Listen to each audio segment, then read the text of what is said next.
Elizabeth Pena and Jennifer Erkman were out together Thursday night, and that's the last time anyone remembers seeing them. She just told me she was gonna go home, and she never got home. And it's just been a search ever since. We've been passing these posters out everywhere. Well, last thing is, I love you, and Yeah, we both told her that we both love her and that we would see her, but we never got to see her again. The search for two people missing for 3 days has apparently ended in tragedy this evening. This afternoon, authorities found the nude bodies of two teenage girls in North Houston. Even in a city where a case of homicide no longer has a numbing effect on those who hear about it, this case is a real gut-wrencher. So many questions, not the least of which is what killed those children? Who could have done such a terrible thing? Was Peter a follower or a leader? I don't think he was a leader. Have you ever watched like a show like on National Geographic? Questioning at least 5 suspects. It's similar to what lions do to gazelles. Police have filed capital murder charges against teenage boys. Jenny and Elizabeth were the gazelles, and I'll just leave it like that. In positively the wrong place at the wrong time. This is horrible. Absolutely horrible. You can't script a president of the United States intervening. You can't script that the Texas Court of Criminal Appeals would use this case to decide whether the lethal injection constitutes cruel and unusual punishment.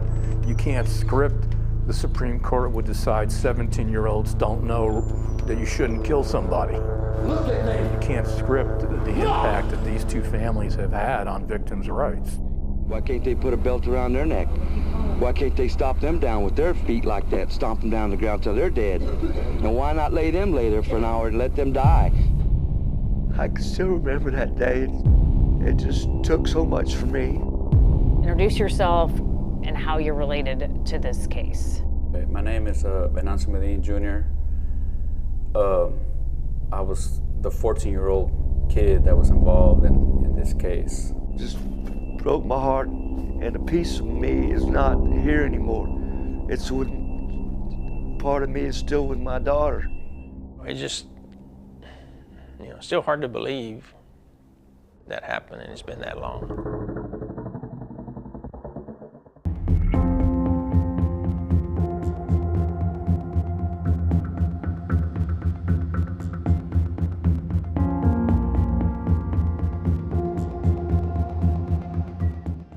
Houston's T.C. Jester Park in daylight, a haven for runners and cyclists. 30 years ago, it was a shortcut for two innocent teenaged girls, and what happened next not far from here was unspeakable. This is the story of Jennifer Erkman and Elizabeth Pena. On June 24th, 1993, they crossed paths with what those involved in these cases have called pure evil.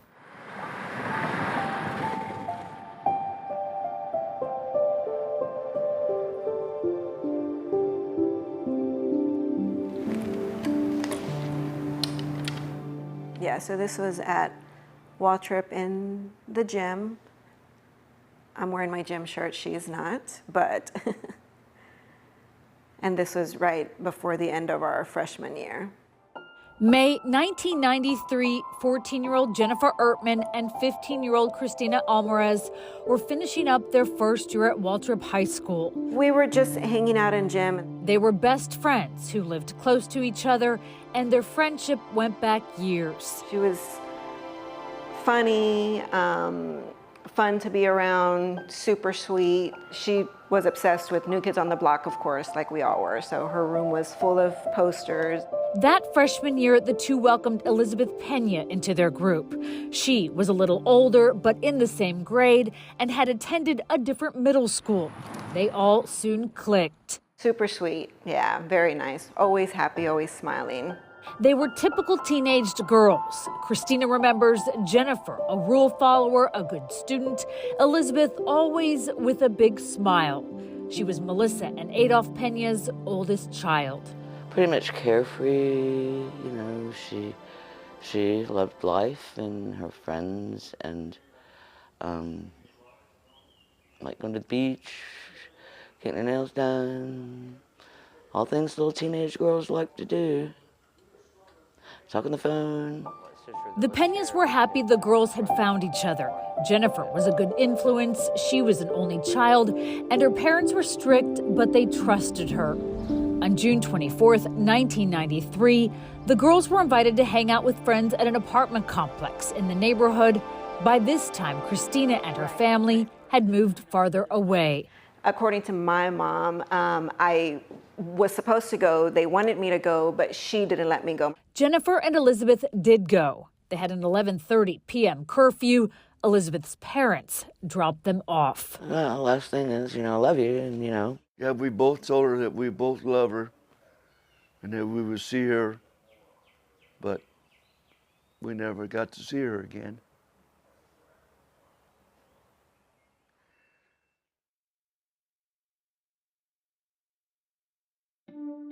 On June 24th, 1993, 14-year-old Jennifer Ertman and 16-year-old Elizabeth Peña were enjoying some summer freedom. It was a hot Thursday night. They were getting together with friends at a nearby apartment. Elizabeth's parents drove them there.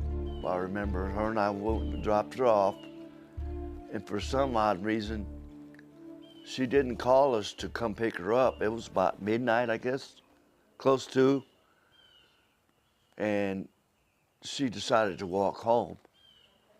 That was the worst mistake she ever made.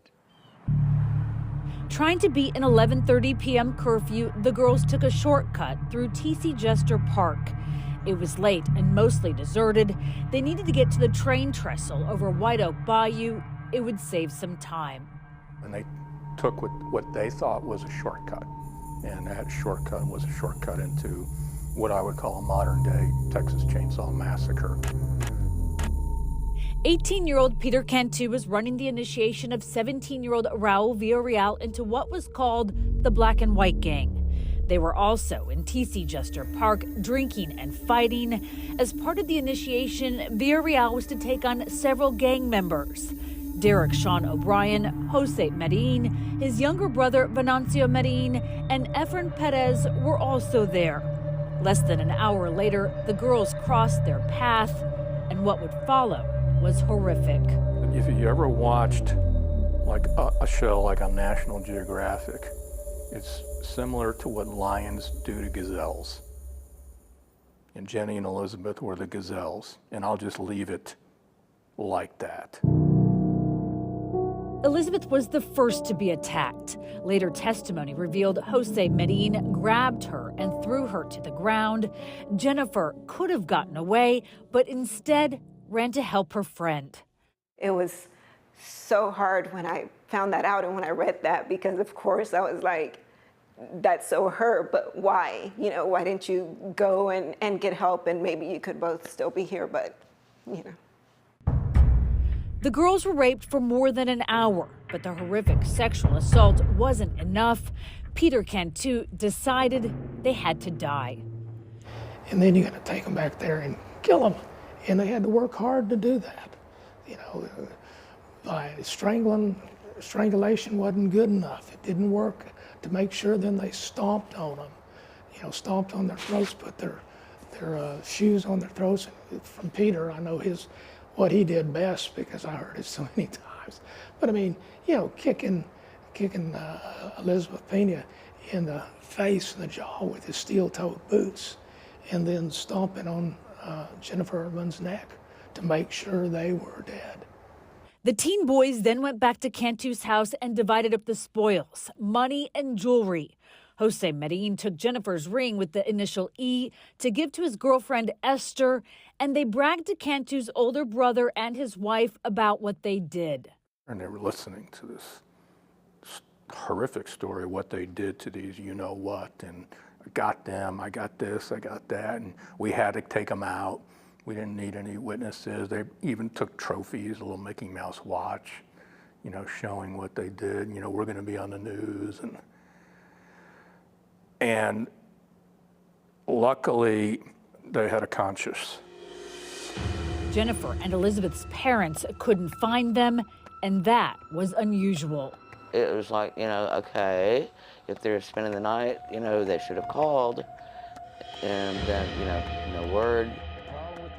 After reporting them missing to police, Jennifer's father, Randy Ertman, made missing persons flyers.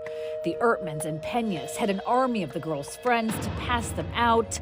Their search was desperate, and every hour that passed took away any remaining hope. She just told me she was gonna go home, and she never got home. I don't know, I guess we all knew it was gonna be something bad. By the third day, prodded by his wife, Peter Cantu's brother called Crime Stoppers of Houston to anonymously report the location of the girls' bodies. His wife later testified she was afraid of Peter Cantu, and she and her husband had watched the news coverage on the searches and wanted to give the parents peace. 4 days after Jennifer and Elizabeth's brutal killings, their tortured, decomposing bodies were found by patrol officers in a secluded, wooded area. I didn't even think there were bodies. Houston Police Homicide Detective Ray Zaragoza was called to the park. Well, we were up north on a case, and then it was around noontime, and I received a call, and it was at T.C. Jester Park. And I remember it was hot that day, really hot. And so, you know, my partner and I, we drove over there, and then we see this crowd, large crowd, and helicopters. As word spread, people started gathering. This was the news the community feared would come. They were scared and shocked that 2 teen girls could just vanish. Soon they would see a father's pain on full display, raw and angry. The city would also see it captured by television news cameras. And I don't think anybody in Houston will ever forget Randy barreling down there and screaming, and HPD officers having to hold him back. I don't think anybody will forget that. It seemed like he was wanting to go somewhere. And then finally he wanted to go see if that was his daughter over there. And so I came in behind him, because that's the way I came at the time, and I tapped him on the shoulder, and he turned around. I thought he was going to hit me. He put his fist up. I said, wait. And then we talked a little bit, calmed him down a little bit, and told him what he needed to do. The detective diffused the situation. The parents' suffering was just beginning. I can still remember that day. It just took so much for me. Just broke my heart, and a piece of me is not here anymore. It's with part of me is still with my daughter. I'll never ever forget that day. I'm sorry.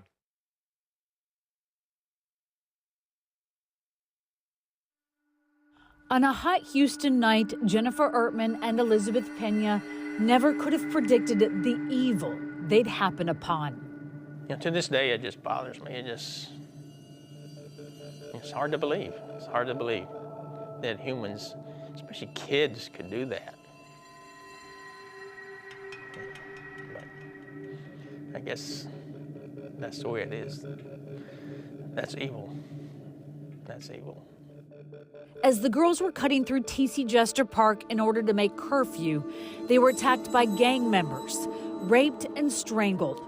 When a belt broke, they used shoelaces to choke them to death and then stomped and kicked them with steel-toed boots. 4 days later, police were led to their mutilated bodies by a call to the Crime Stoppers tip line.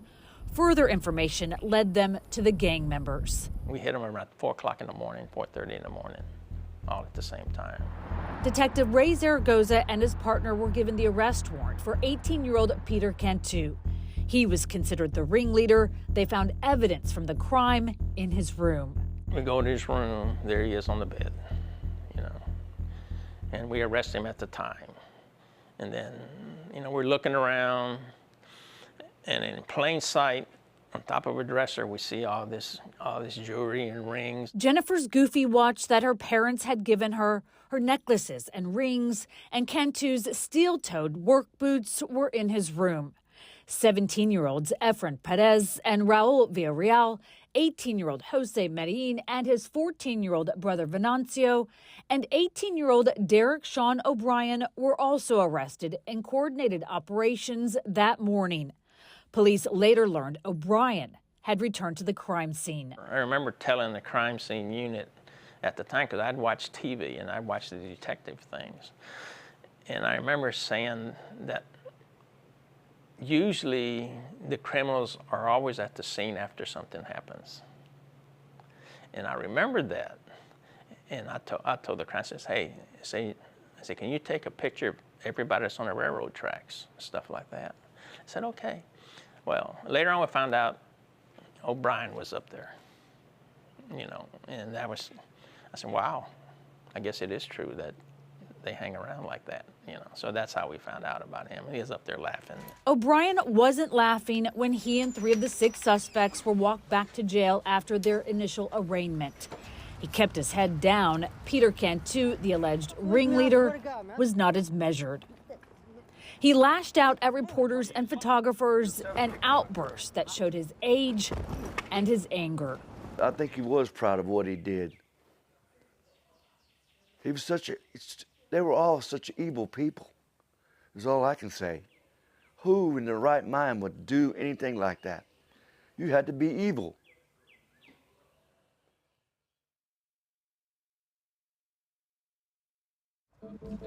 Six teenage boys ranging in age from 18 to as young as 14 were arrested a day after the remains of Jennifer Ertman and Elizabeth Pena were found. But justice would not come easy. What seemed like a slam dunk for convictions took many twists and turns. The murders struck fear into the community. This case is a real gut wrencher.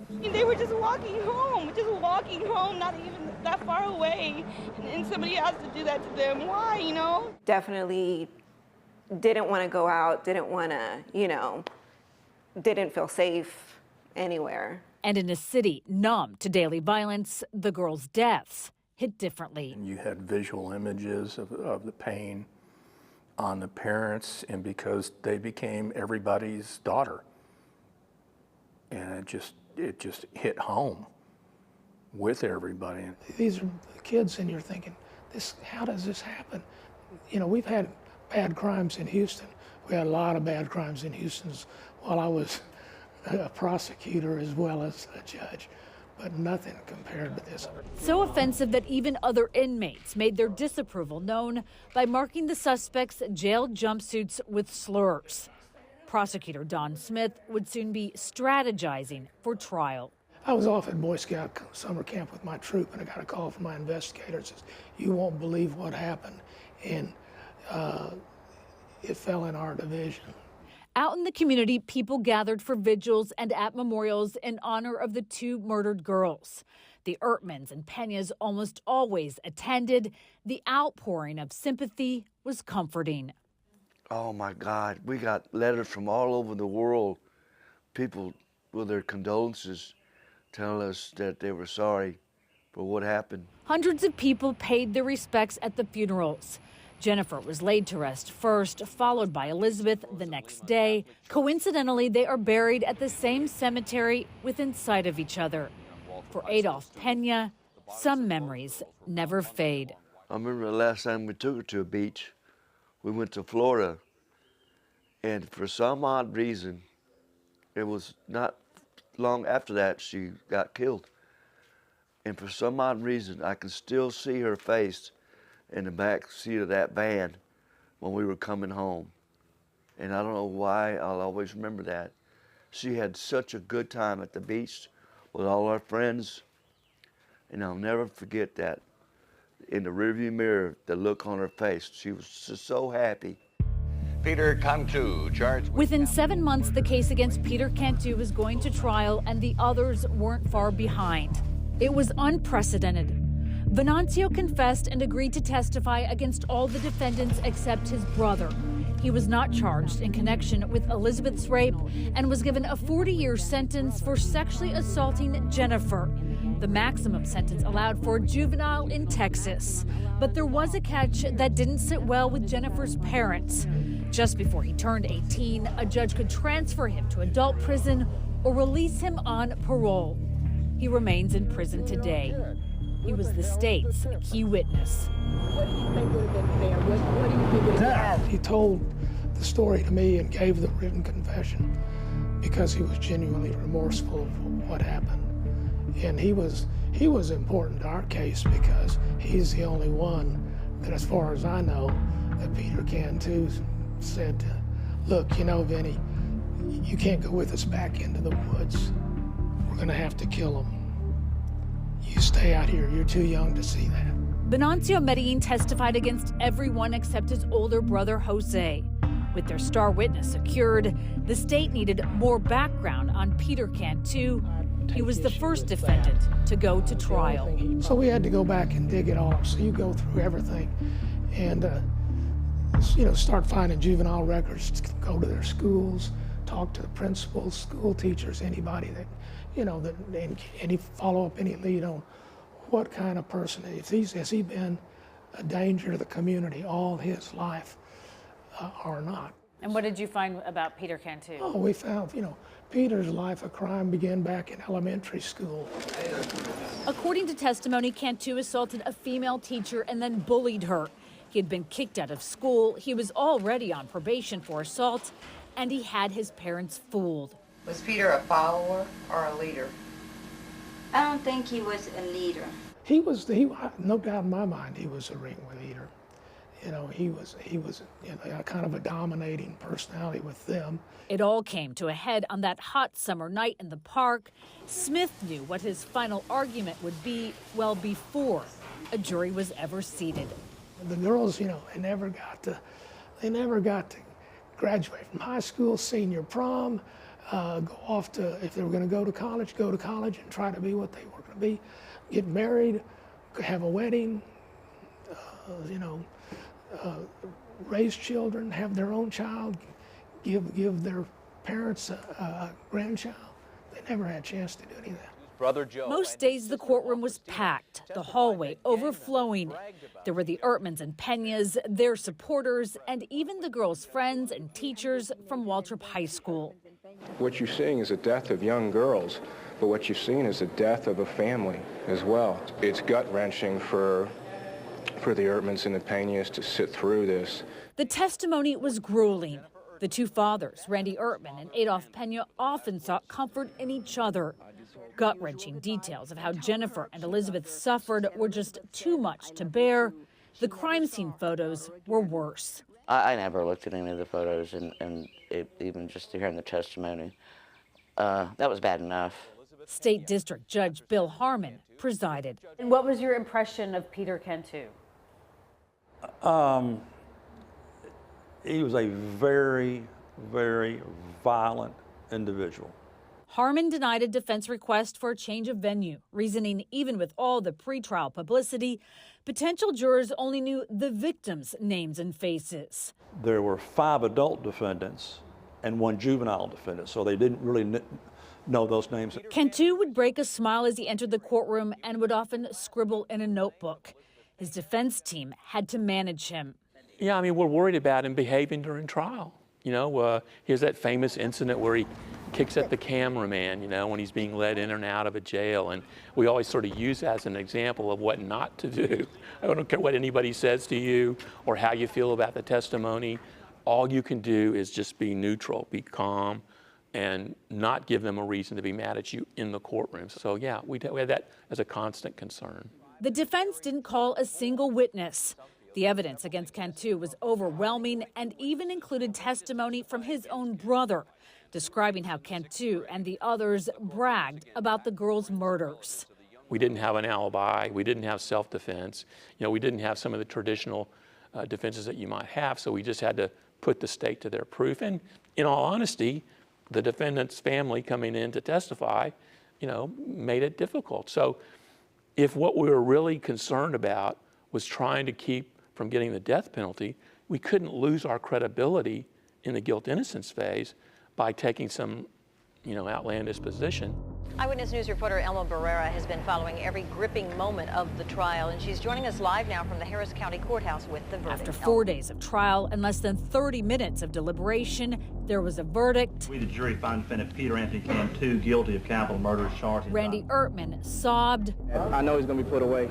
They should seek the death penalty on him, and he should get it. He should try. Look at me. The drama was yet to come.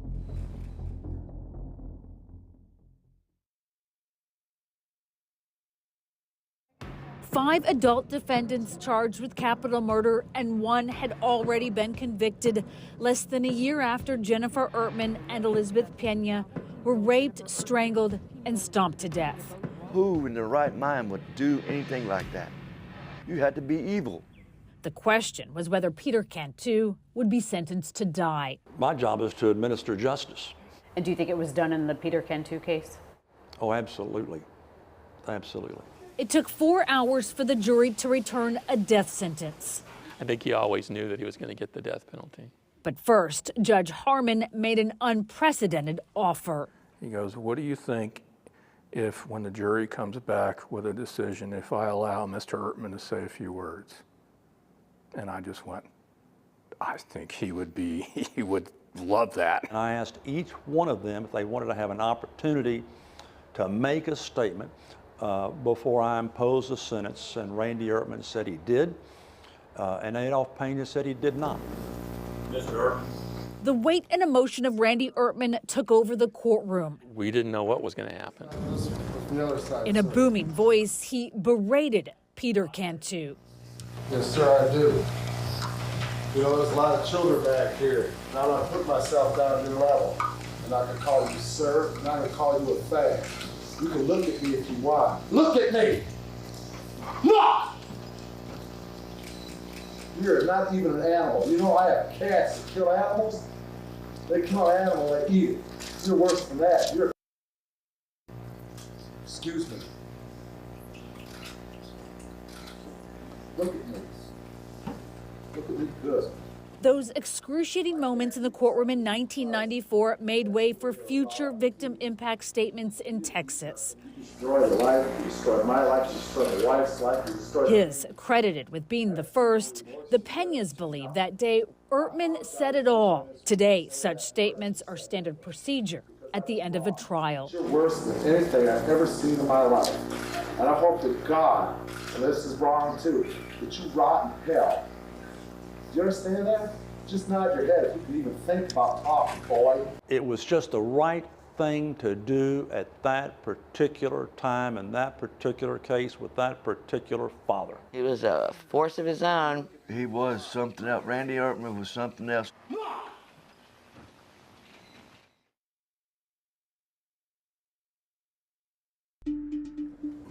With Peter Cantu convicted and sentenced to die, Derek Sean O'Brien, a 9th grade dropout with a criminal history, was next up. But before the April 1994 trial began, Houston police said they linked him to another brutal crime. We found out that he was implicated in another murder of Patricia Lopez. Patricia Lopez was a 27-year-old mother of 2 children. Her partially nude body was found in another Houston park in January of 1993, 6 months before Jennifer Ertman and Elizabeth Pena were murdered. Lopez had been stabbed and her throat slit. According to police, they found a beer can with O'Brien's fingerprints at the scene and later discovered, they say, that Jose Medine's DNA matched DNA found on Lopez's body. While no one was charged with her murder, prosecutors presented those details during sentencing in O'Brien and Medine's trials for the murders of Jennifer and Elizabeth. The autopsy indicated Lopez, small in stature, tried to fight off her attackers. This was nothing new to them. They had done it before. O'Brien, who is now 19, was found guilty of capital murder. It took less than 30 minutes for the jury to sentence him to death, the second of the 6 suspects to be condemned. Elizabeth's parents thought it was too easy. Why can't they put a belt around their neck? Why can't they stop them down with their feet like that, stomp them down the ground till they're dead? And why not lay them there for an hour and let them die? 14-year-old Venancio Medine pleaded guilty to aggravated sexual assault of Jennifer Ertman. He testified against everyone except his brother, and as a juvenile was sentenced to 40 years in prison with the possibility of parole when he turned 18. 18-year-old Peter Cantu, the ringleader, was convicted of capital murder and sentenced to die, as was Derek Sean O'Brien. It was then decided for convenience that Jose Medine, Efren Perez, and Raul Villarreal would be tried at the same time in the same courthouse, but in different courtrooms with different judges and juries. This so that witnesses wouldn't have to keep coming back. The last 3, they ran simultaneously, and so we were all split up in different courtrooms. I went to Medellin. I think you were in Villarreal. Villarreal, and yes. then Randy and Sandy were in Perez.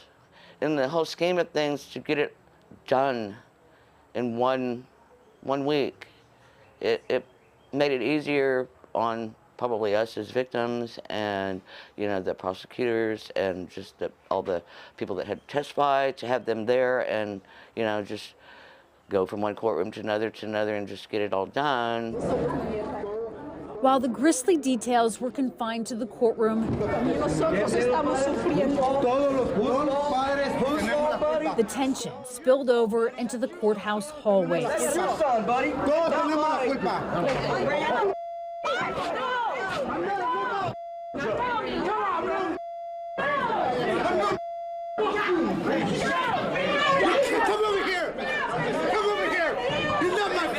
You belong in hell. We live for the day that you die. Medellin, Perez, and Villarreal were all convicted. That was the given, according to courthouse observers. I hope you rot in hell. Whether they would get the death penalty was the real question. The 5 who were eligible did. And in modern day crime history, that is the most death penalties ever in a singular criminal incident, still to this day. The sentences were victories, but they wouldn't stand forever. We had that sentence, and then it's like, nope, took it away. That was terrible.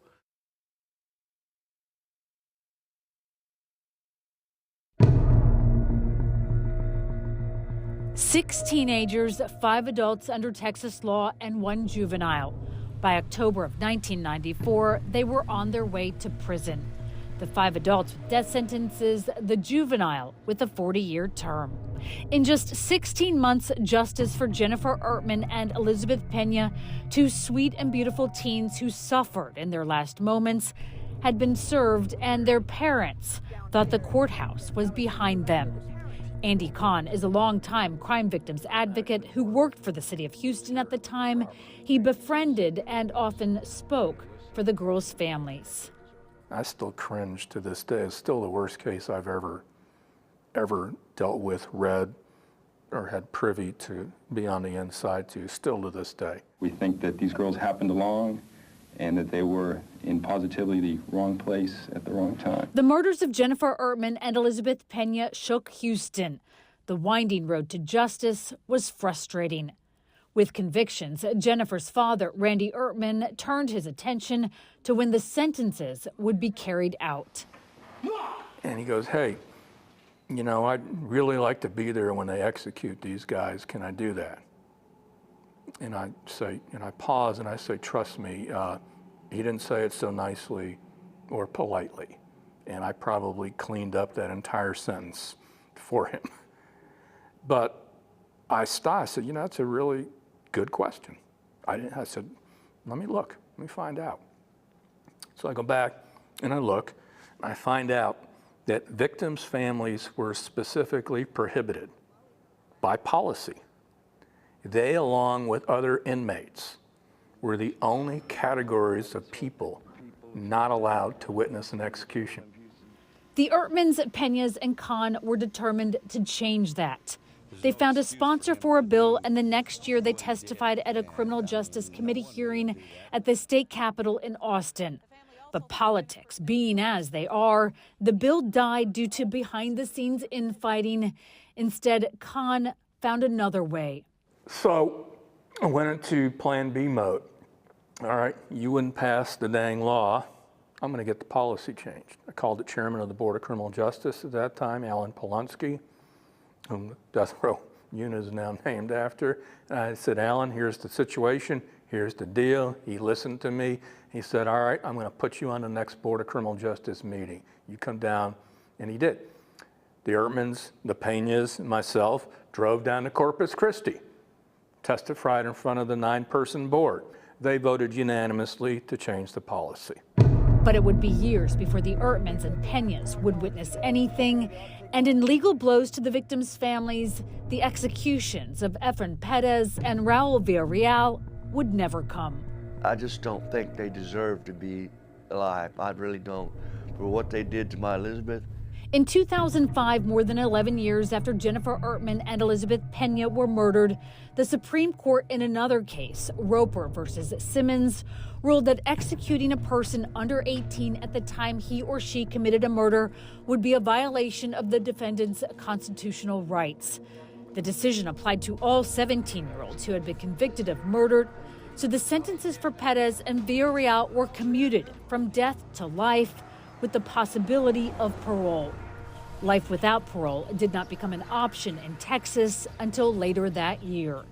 Perez and Villarreal are eligible for parole in the year 2029. We're totally against, them being released early. They were sentenced and they need to do their sentence and, in full. The next month, the victims' families were confronted with another obstacle. Jose Medellin claimed since he was a Mexican national, he should have had a representative from the Mexican consulate by his side after his arrest. The Supreme Court agreed to hear his case, only to dismiss it 2 months later. His execution seemed on track until President George W. Bush, the former governor of Texas, intervened and ordered hearings for all 51 Mexican nationals on death row, including Medellin. Later, the Supreme Court said the president overstepped his authority. I mean, when you think about it, this was not some ordinary appeal. This went all the way up to the president of the United States, who is now intervening in a death penalty case.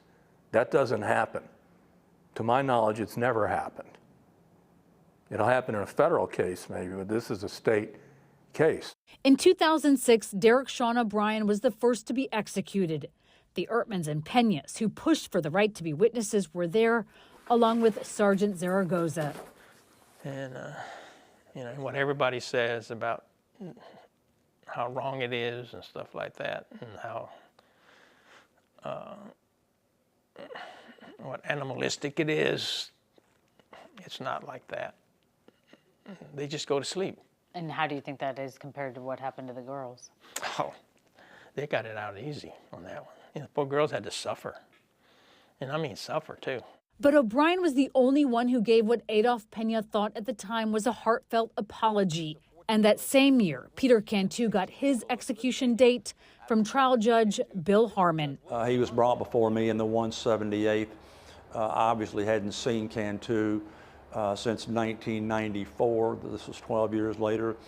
And in my opinion, he was just as deserving of the death penalty in 2006 as he was deserving in 1994. And so I set his execution date and he was executed.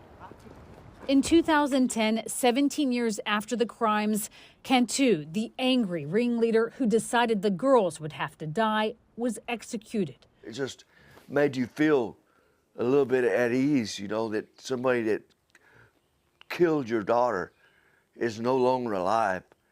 That's just relieves me. His trial attorney believes Cantu was misunderstood. His actions, the product of his age and environment. As federal judge Keith Ellison alluded to, Morrow points out, in deciding his habeas petition, which was denied. He had time to grow and become a man and reflect on what he'd done, and I think he was very remorseful. In the end, he had only one last word. And I asked Cantu, do you have any last words, anything you'd like to say? And I will never forget. He looks up to the ceiling like I'm doing that, and he goes, nah. Just like that, nah.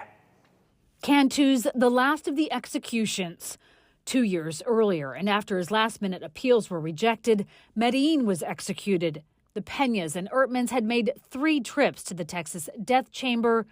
The Ertmans did not stop for interviews afterward. On a personal level, it's frustrating as a family member to know that this man has lived 15 years behind bars, almost as long as my cousin was alive before he ended her life. That's frustrating, yes. O'Brien, Medellin, and Cantu are buried in Captain Joe Byrd Cemetery in Huntsville, the largest prison cemetery in the state of Texas, and for prisoners whose families won't claim them. They were bad.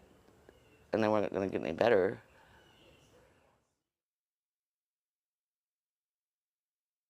I mean, you never forget, but, you know, you have to move on. For 30 years, Melissa and Adolph Pena have learned to live without their oldest daughter, Elizabeth. She's still part of our life, even if she's not here. Their 2 younger children kept them going. We still had things we had to do. You know, got to get up, take the kids to school.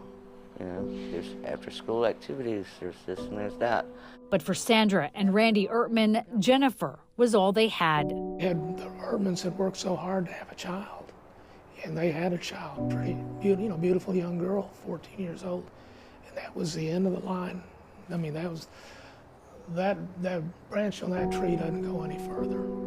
They never hid their pain. Instead, they and the Penas harnessed it for change.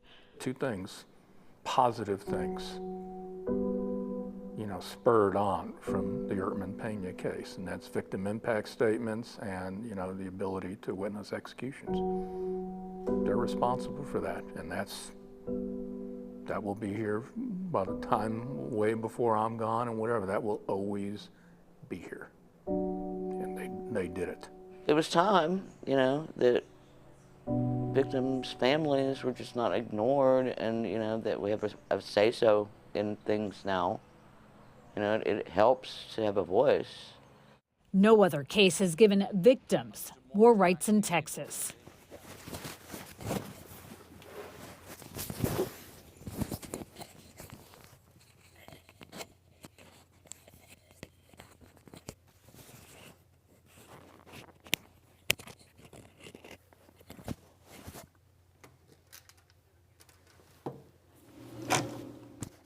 My name is Venancio Medin Jr. I was the 14-year-old kid that was involved in this case, you know, 30 years ago. So you're 44 now? Yes, ma'am. It's a long time. Yes. Venancio Medin has spent 3 decades in prison and for the first time agreed to an interview. Maybe people can see that, you know, I'm not the 14-year-old kid that I was back then, that at some point I turned into a man and I grew up. He said that fateful night in June was the first time he had ever hung out with his brother Jose Medin and his friends. I mean, we were all guilty. He confessed to aggravated sexual assault of Jennifer Ertman and testified against everyone except his brother. Why didn't you leave? Why didn't you stop it? Why didn't you try to get help? We were pretty much in a secluded area. So I didn't really become assertive with it, with the idea of leaving, because at the same time, even though I wanted to be accepted by my brother and his friends, I also was intimidated. I was afraid that they might turn on me. I remember when like Raul, Sean, they put a belt around one of the girls, like her neck, and I started seeing that. And one of the other girls was taken further back into the woods, so I couldn't see them. But I do remember seeing, you know, that part. And at the time, what was your reaction? I was frozen. I was stuck. You know, I couldn't do nothing. You know, I wasn't going to step in then, because then for surely I thought they would turn on me. I mean, Jennifer was your same age. Yes, yes, she was. And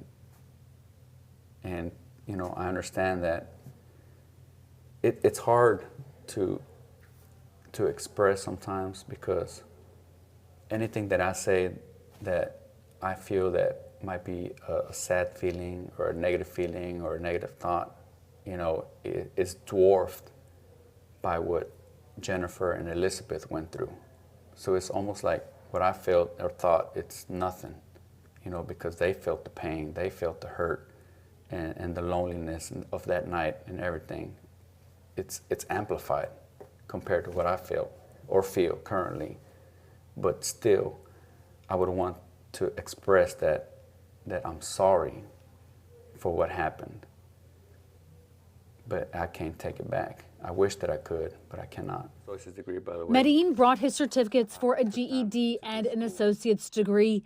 He is an artist at the prison and is proud of his airbrushing skills. This mural is in the visitation room. He said he stayed away from gangs and prison tattoos because out of all of those involved, he is the only one who has an end date on his sentence. If I didn't see that light at the end of the tunnel, even though that light was so far ahead, so far away that it was just a tiny little speck, you know, I knew that there was hope somewhere, at some point, you know. I didn't know when it was going to be. I still don't know when it's going to be, but the light is getting closer. And that's always kept me, you know, level-headed and always trying to do the right thing. Venancio Medellin is housed at the same unit as Texas's death row. He was last denied parole in October of 2020. He will complete his full sentence in 2033. The Peñas are skeptical he can reintegrate and plan to fight any release. Efren Perez and Raul Villarreal, both 17 when they became killers, are now nearing 50 years old. They are eligible for parole in the year 2029. What have they done that they deserve to be released early? I don't care if they're a model prisoner. They sure as hell weren't model citizens.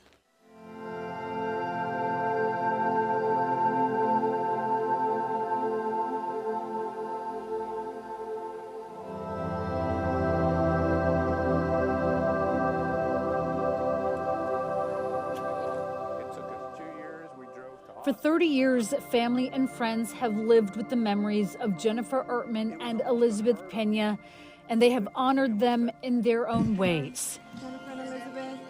Why did you want to name your daughter after Jennifer? To keep her memory alive, yeah, to make sure that her parents knew that I was never gonna, you know, forget about her. Randy Ertman died in 2014 from lung cancer. We bonded because we knew what the other was going through. He was a protective father, fierce ally, and friend. He was a force of his own. He was something else. Randy Ertman was something else. He contributed so much to this case. The horror that happened in the dark woods at a Houston park was unimaginable. The murders of Jennifer Ertman and Elizabeth Peña, one of the most notorious crimes in Texas history. Their innocent faces, unforgettable. I hope that they'll always remember the two girls because they were innocent. They didn't deserve this. And I hope to God that people will always remember the two girls, Elizabeth and Jennifer.